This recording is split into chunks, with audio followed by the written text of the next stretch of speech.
Sementara itu terkait data penerima manfaat stimulus ekonomi dari pemerintah, Menteri Sosial Saifullah Yusuf memastikan bantuan pemerintah tepat sasaran pada penerima manfaat.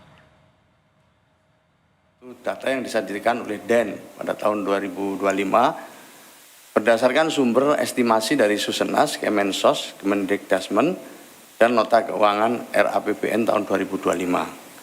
Di situ ada beberapa program yang dianggap kurang tepat sasaran atau ditengarai tidak tepat sasaran. Ditengarai ada 45% yang tidak tepat sasaran. Untuk itulah dari awal Presiden memerintahkan kepada kami semua kita untuk konsolidasi data yang diberi tugas adalah Kepala BPS dan segenap jajaran.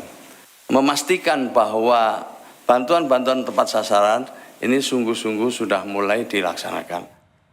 Ratusan pencari kerja berbondong-bondong mengikuti bursa kerja yang digelar di gelanggang olahraga Tanjung Duren, Jakarta Barat.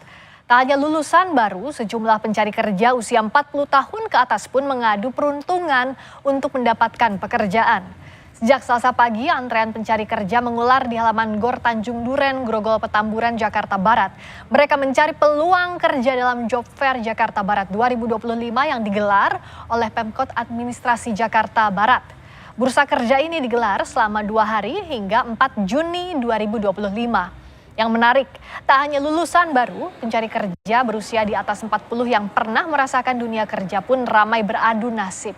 Meski tak lagi muda, mereka tetap optimistis bersaing mendapatkan pekerjaan dari 22 perusahaan yang membuka lowongan kerja di Job Fair ini.